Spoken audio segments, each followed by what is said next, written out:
269 ST of Income Tax Act 1961 provide that no person shall receive an amount of 2 lakh or more.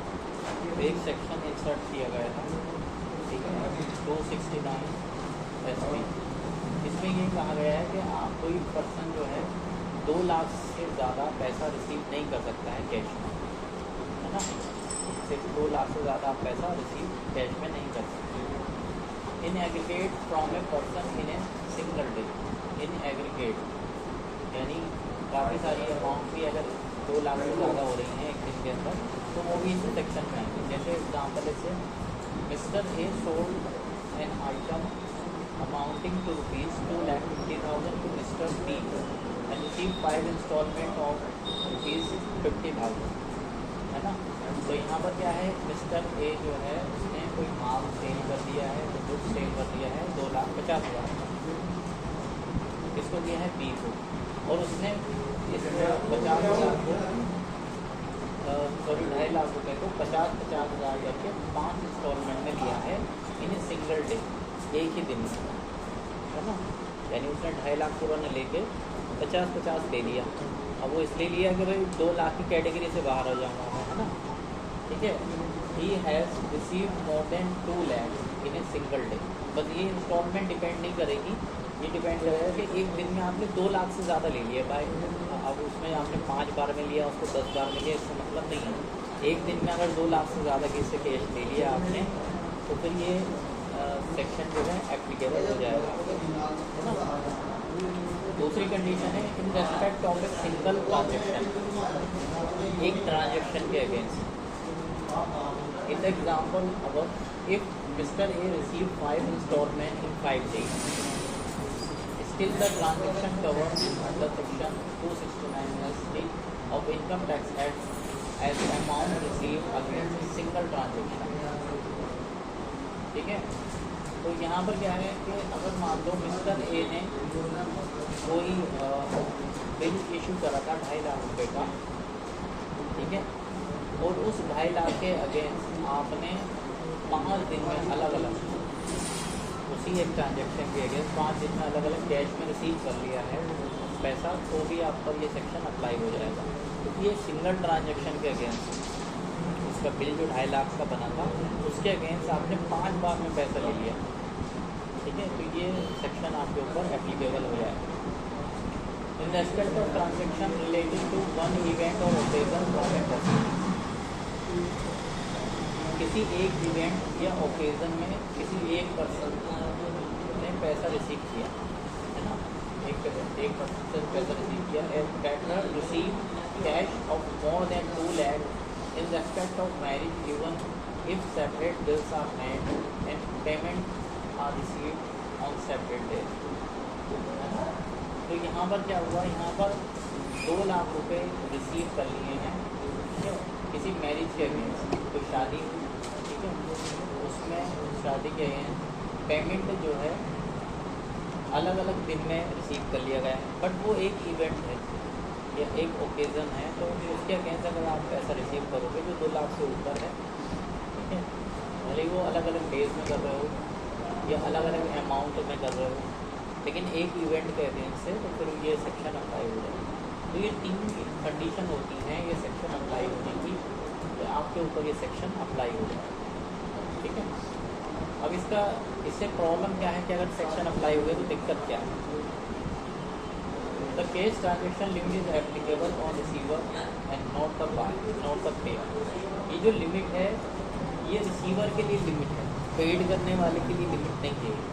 जो पैसा receive कर रहा है उसके लिए लिमिट है 2 लाख, है ना, जो दे रहा है उसके लिए लिमिट नहीं है ये।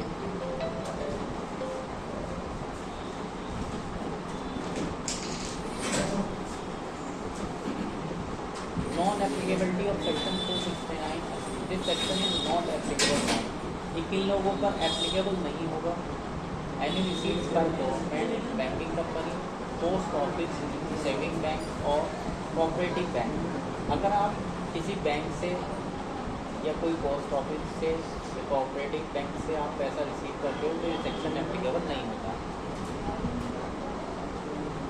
Transaction of nature referred in section 269 SS deal with the provision related to receiving loan or deposit from specific person. तो इसमें अगर लोन का पेमेंट वगैरह कर रहा हो तब भी आपके ऊपर एप्लीकेबल नहीं होगा. Such other person or class of person or receipts which the central government may by notification in official basis. अगर गवर्नमेंट किसी को नोटिफाई कर दे कि हाँ उससे रिसीव कर सकते हो तो वहाँ पर भी सेक्शन अप्लाई नहीं होगा. CBDT classified that transaction limit of rupees 2 lakh will not apply to withdraw from bank, cooperative bank and post office. तो ये CBDT का मतलब होता है central board direct tax income है ना. इनकम टैक्स के डिपार्टमेंट को CBDT बोलते हैं. तो यहाँ पर 2 लाख जो है इन पर अप्लाई नहीं होगा. अब मान लो जिन पर ये एप्लीकेबल हो रहा था, ये जो 3 पॉइंट हमने पढ़े थे, तो उन पर पेनल्टी क्या लग जाएगी. अगर उन्होंने 2 लाख से ऊपर पैसा रिसीव कर लिया तो क्या पेनल्टी होगी. तो पेनल्टी क्या है. Sum equal to the amount of such received shall be liable to pay by the receiver as the penalty under section 271 DA of income tax act. तो इनकम टैक्स के अकॉर्डिंग ये जो है इस पर पेनल्टी होगी कि उस पर जितना अमाउंट है उतनी ही उस पर पेनल्टी लगाई जाएगी. ठीक है. No penalty shall be imposed if the person proves that there were good and sufficient reasons for the contravention of the penalty imposed on the receiver, not the payer. देने वाले पर जो पैसा दे रहा है उसमें तो नहीं लेगी, रिसीवर पे लेगी जिसने पैसा वो रिसीव किया है ना. और अगर वो कोई सफिशिएंट आंसर कर देता है इसका या उसका रीज़न बता देता है कि हमें क्यों करना पड़ा था, तो फिर वहाँ पर उस पर पेनल्टी नहीं लेगी. जितना उसने कैश लिया उसमें लगी पेनल्टी. हाँ, जो कैश में पैसा ले लिया आपने उसमें लग जाएगी. कैश से मतलब ये है कि आप बैंकिंग के थ्रू बैंक के थ्रू दे सकते हैं, चाहे वो 10 लाख हो 20 लाख हो, उसकी कोई लिमिट नहीं है. कैश की लिमिट है. कैश की लिमिट में अब ये कहाँ से GST से कहाँ से जो है टच करता है, वो ये करता है कि अगर आपने कोई बिल बनाया तो सेल का बिल बनाया है ना, सेल का बिल बना दिया आपने और उसमें कोई माल बेचा या सर्विस दी किसी को, उसके अगेंस्ट आपको पैसा मिलेगा. तो पैसा जो मिलेगा उसमें आप कैश 2 लाख से ज़्यादा नहीं ले सकते. मान लो 10 लाख का बिल है तो सामने वाला कस्टमर आपको 10 लाख रुपये देगा तो उसमें बस 2 से लाख तक आप ले सकते हो कैश. 2 लाख से ऊपर नहीं ले सकते है ना. 8 लाख रुपया आपको जो है बैंकिंग थ्रू लेना पड़ेगा. हेलो हैं. हाँ आ गए.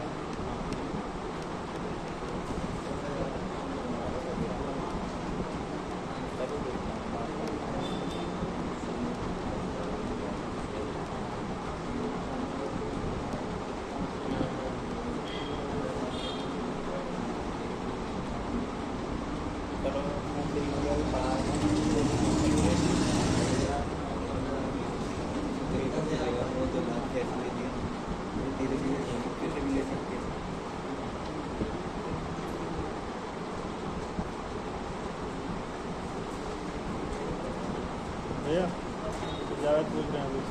पूरे कैसे पता चलेगा हमने 2 लाख रुपये कैश ले लिया. कैश में तो कैश में पैसे कैश में आएगा ना. और बैंक से आया है तो वो बैंक की एंट्री होती है स्टेटमेंट. आप ये कहोगे कि हमने बैंक से लिया तो स्टेटमेंट में एंट्री होगी ना आपकी, है ना. ये होता है. अब ये ऐसा कहना चाह रहा है जैसे कि हम कुछ सेल कर रहे हैं, हमने कुछ सेल कर दिया. अब मान लो 50,000 का हमने सेल कर दिया. अब हमें नहीं पता आगे कि हम कितनी सेल आउट करेंगे दिन में. अब वो 2 लाख से ऊपर पहुँच जाती है. नहीं, किसी एक पर्सन के बारे में है ना. ये जो 2 लाख रुपए की है किसी एक पर्सन के बारे में है. मल्टीपल पर्सन है तो बात अलग. मान लो आपने 10 लोगों को बेचा वहाँ, तो 10 लोगों की अलग मामला है. किसी एक पर्सन की बात है. हमने 10 लोगों को 50,000 का माल बेच दिया तो तो डेली लिमिट तो पूरी हो गई 2 लाख. नहीं ऐसा नहीं. 1% पे है. इसमें देखो 3 कंडीशन थी ना. देखो in aggregate from a person in a single day, किसी एक व्यक्ति से एक दिन में, या एक ट्रांजैक्शन के अगेंस्ट. अब एक ट्रांजैक्शन तो किसी एक व्यक्ति को तो हुई होगी. माल बेचोगे तो किसी एक को तो बेचोगे. अगर आप ज़्यादा को बेच रहे हो तो सबके बिल अलग बनेंगे. मान लो मोबाइल इन्होंने खरीदा तो 2 नाम के से तो बनाएगा और किसी एक का नाम पता करेगा अगर नाम इसको बेच रहा हूँ तो एक का नाम पड़ता है। 1% तो डेली के 2 लाख ले सकते हैं कैश हाँ में। 1% और 1 बिल के अगेंस्ट, है ना।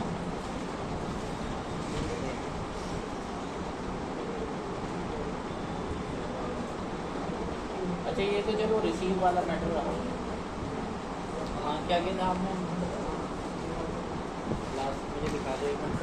रिसीव की आप रिसीव कितना कर सकते हैं, रिसीव का मैटर है कि आप किससे किसका पैसा रिसीव कर सकते हैं। दूसरा है पेमेंट का, आप किसी को अगर पेमेंट कर रहे हैं तो पेमेंट की क्या लिमिट है ना। तो पेमेंट की लिमिट का जो है expenditure made in cash as per section 40A(3) of Income Tax Act 1961, any expenditure in respect of which payment is made to sum exceeding ₹10,000 in a single day to a single person। तो payment के लिए limit ये 10,000 रुपये है ना। Payment अगर आप किसी को करते हैं, ये जो पैसा रिसीव करने की और पेमेंट की बात हो रही है उन लोगों के लिए है जो अपने अकाउंट्स मेंटेन कर रहे हैं, जो अनरजिस्टर्ड हैं जैसे हम लोग हैं, तो किसी को मतलब नहीं है ना। हम तो कितना ही पेमेंट करें कितना ही रिसीव करें कोई मतलब नहीं। ये जो 10,000 की पेमेंट की लिमिट है और 2 लाख के रिसीव की लिमिट है, ये उनके लिए है जो GST में रजिस्टर्ड है, ठीक है।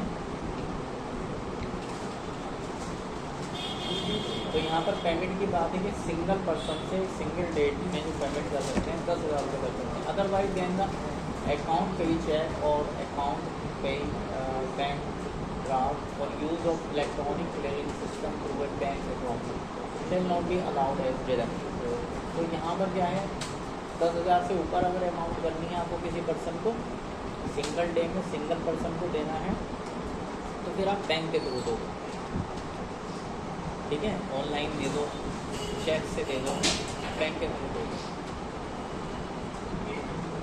अच्छा बैंक में भी ये है कि आपका जो बेयरर चेक होता है सेल्फ चेक, जैसे किसी के नाम से काट दिया और आपने जाके बैंक में जमा कर दिया, उसने कैश दे दिया तो वो कैश ही माना जाता है। अकाउंट पे ही होना चाहिए चेक, अकाउंट पे ही आपके खाते में पैसा जाता है। और एक होता है सेल्फ चेक जिसका कैश आपको मिलता है बैंक से, चेक दोगे पैसा मिल जाएगा कैश। एक होगा कि चेक दोगे वो आपके अकाउंट में जाएगा पैसा। तो यहाँ पर जो बात हो रही है पेमेंट की वो अकाउंट में अगर दे रहे हो तो कोई मैटर नहीं है, अगर वैसे दे रहे हो तो कैश में ही कंसीडर किया जाएगा। 40A(3) any expenditure in respect of which payment is made in sum exceeding ₹10,000 in a single day to a single person otherwise than by a account pay check और account pay bank ड्राफ्ट और use. ये वही वाली बात बताइए जिसमें आप जो है वो यूज़ कर सकते हो बैंकिंग सिस्टम, ठीक है। तो ये एक इसका वो था 40A(3) और 269। ये इनकम टैक्स का सेक्शन है, बट ये कहाँ हिट करते हैं हमारे बिजनेस को, इसलिए हमने इसको पढ़ा।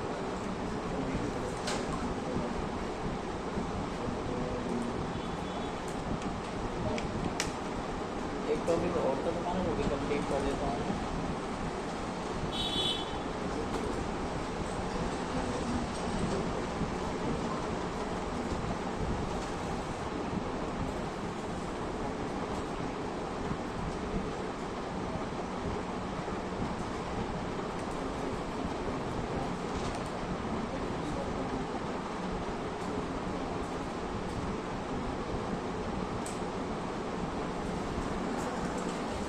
देखो एक क्वेश्चन होता है सिंपल, अगर आप जैसे यहाँ पर कोर्स कर रहे हो हमारे यहाँ तो आपसे कोई पता करेगा कि भाई किनको अकाउंट्स बनाने ज़रूरी होता है, कोई भी क्वेश्चन कर सकता है। ये आपको खुद को पता होना चाहिए कि आखिर हम अकाउंट क्यों बनाते हैं और कब बनाते हैं, है ना।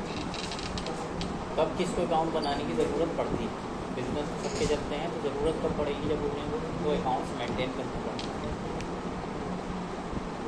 Maintain of books of account under income tax act, GST act and companies act. तो इसमें 3 तरह के एक्ट हैं आपके, इनकम टैक्स है, GST और कंपनीज एक्ट है, जिसके अंडर में ही बताया गया है कि भाई आपको कब अपने अकाउंट्स मेंटेन करना है ना, कब आपको अकाउंटिंग करनी पड़ती है। तो books of account including voucher and receipts are required to be maintain under different statutory. ये जो बुक्स मेंटेन करने के लिए बताया गया है, वाउचर से रिसीट्स मेंटेन करने के लिए, वो काफ़ी सारे जो सेक्शन हैं, काफ़ी सारे जो कानून बने हैं, एक्ट बने हैं, उनके अंतर्गत है, जिसमें इनकम टैक्स, कंपनीज एक्ट और GST है। Books to be maintain retention period and compulsion requirement are different under of 3 law. तो इन तीनों लॉ के अंदर, तीनों कानूनों के अंदर हम ये देखेंगे कि किसको कब बनाने हैं और क्या क्या मेंटेन करना है। Importance of maintaining books of account. Financial statement are essential report to both the tax department and tax payer. The help regulate the tax due and determine the deduction for certain payment and investment, identify income sources and keep rate of income। तो यहाँ से हम इन reports maintain करने होते हैं, जो भी कोई डिपार्टमेंट आपसे कराता है। फाइनेंशियल स्टेटमेंट का मतलब जो बैलेंस शीट बनती है आपकी, ठीक है, तो जो भी टैक्स पेयर होता है उसकी टैक्स की कैलकुलेशन की जा सके, टैक्स कितना उसके ऊपर बन रहा है, कितनी उसकी इनकम हो रही है, कितनी उसके पास एसेट्स हैं, क्या चीज़ें हैं, इन्वेस्टमेंट है, सारी चीज़ों की जानकारी लेने के लिए अकाउंट मेंटेन कराया जाता है। Maintain of books account under income tax act. तो इनकम टैक्स एक्ट के अंतर्गत किसको कब करने हैं? फॉर इंडिविजुअल और HUF। इंडिविजुअल और HUF में वो लोग आते हैं, जैसे इंडिविजुअल हम लोग हैं, HUF में हिंदू अनडिवाइडेड फैमिली होती है, जिसमें एक हिंदू फैमिली में 5-7 लोग मिलकर एक जो फर्म बना देते हैं, तो वो HUF में रजिस्टर्ड करा सकते हैं। तो इंडिविजुअल में कोई भी एक सिंपल पर्सन आ सकता है। If the sale turnover gross received from the business or profession is more than 25 lakh or the income from business profession is more than 2,50,000 in any of the 3 preceding year, then the books of accounts will be compulsory maintained। यहाँ पर ये कह रहे हैं कि अगर आपका turnover 25 lakh रुपये से ज़्यादा का है साल भर में, ठीक है, तो आपको अकाउंट मेंटेन करने पड़ेगा। या आपकी जो इनकम है 2.5 लाख से ज़्यादा है, 3 साल से कंटिन्यू 2.5 लाख से ज़्यादा इनकम आ रही है आपकी, तो आपको अपने अकाउंट मेंटेन करने पड़ेंगे, ठीक है। ये करना आपको as per income tax act compulsory रहेगा।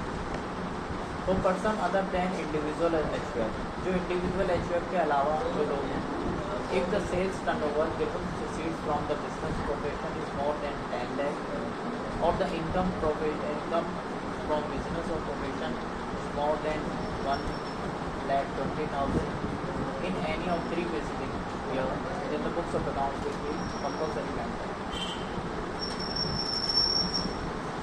तो अगर दूसरा कोई इंडिविजुअल HUF के अलावा कोई और कैटेगरी का पर्सन है, तो उसके लिए टर्नओवर के लिए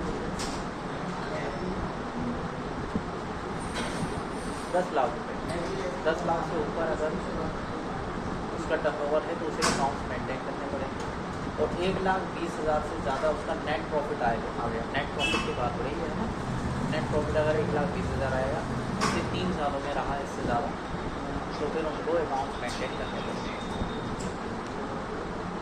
special cases, SSC claiming lower income under section 44 AD and net total income is greater than the basic exemption limit। SSC claiming lower under section 44 AD 44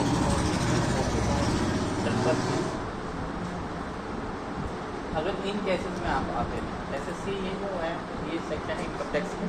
income tax में थोड़ा सा डिटेल में पढ़ लेंगे। अभी ये सेक्शन है कि इसमें एग्जम्पशन क्लेम किया जाता है कि आपका एक टर्नओवर होता है, उस टर्नओवर पे 1% के हिसाब से आप उसका नेट प्रॉफिट निकाल लेते हो और नेट प्रॉफिट निकाल के उस पर टैक्स जमा करते हो, है ना। तो इस तरह के सेक्शन है। तो उस केसेस में अगर आप आ रहे हैं तो वहाँ पर आपको अकाउंट्स मेंटेन करने होंगे। Maintain the books of account and other document for. तो यहाँ पर जो प्रोफेशन जिसमें जो प्रोफेशन है किसी के, जैसे डॉक्टर, इंजीनियर, जैसे में legal, medical, engineer, architecture, accountant, इन लोगों के लिए क्या है, इन लोगों को ये जो है तो authorise representative one who charges fees for representative someone before the tribunal or any authority film artist, producer, editor, ये सब प्रोफेशन है ना।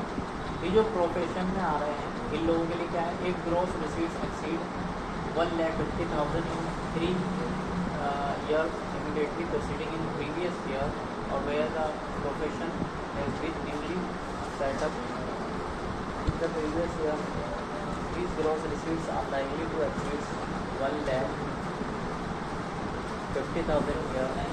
Then the professional should have to maintain a books of account.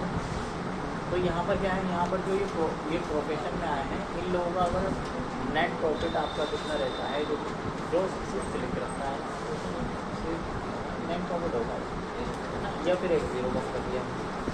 तो यहाँ पर जो है 1.5 लाख रुपये से ऊपर का अगर इनकम है 3 सालों में, तो इन्हें अपने अकाउंट मेंटेन करना पड़ेगा। Books of account as per rule 6 है।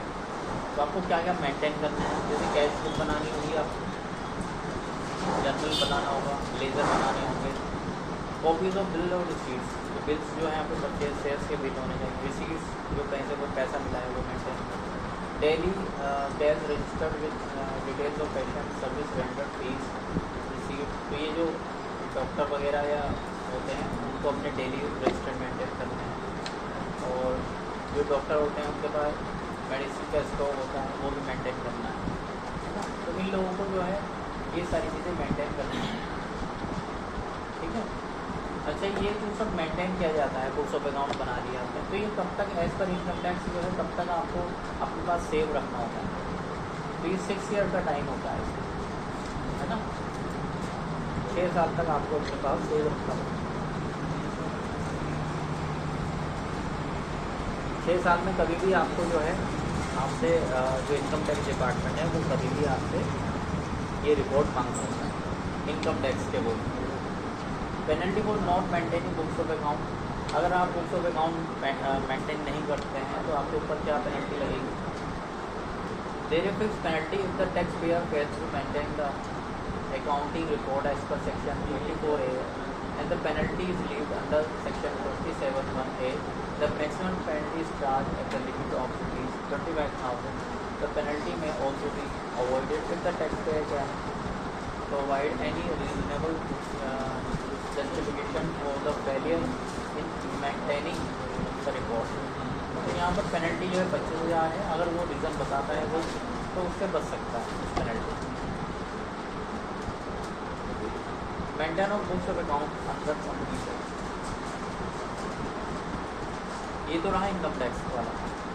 दूसरा है कंपनी एक्ट के अकॉर्डिंग क्या है, तो every company has to maintain books of account at the registered office or any other office that board or director may decide।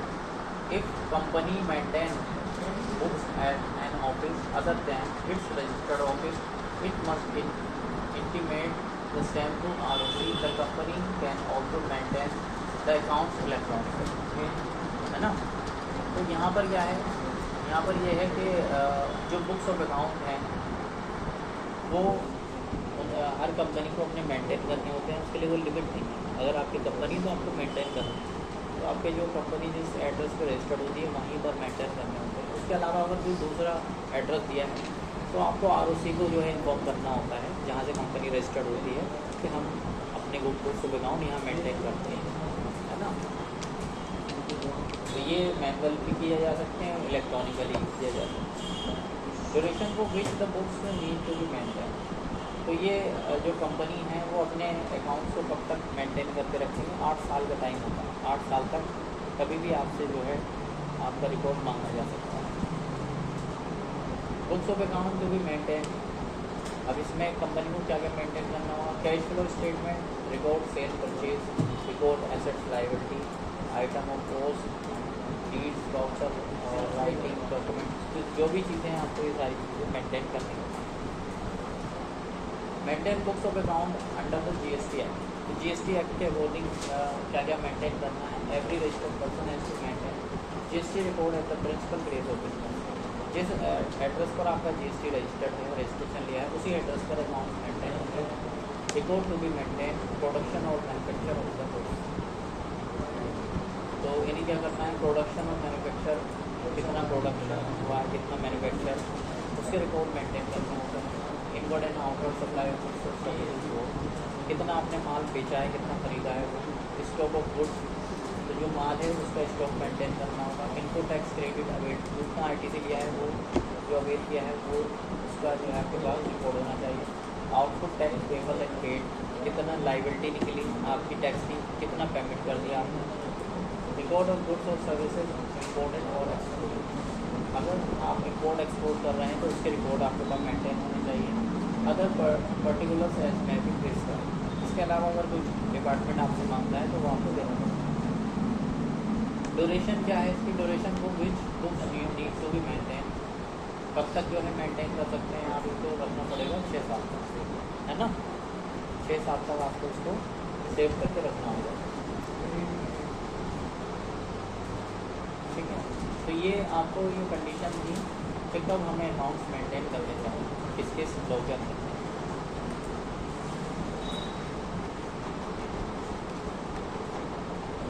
ठीक है, कल ये वाला पढ़ेंगे, ऑफेंसेस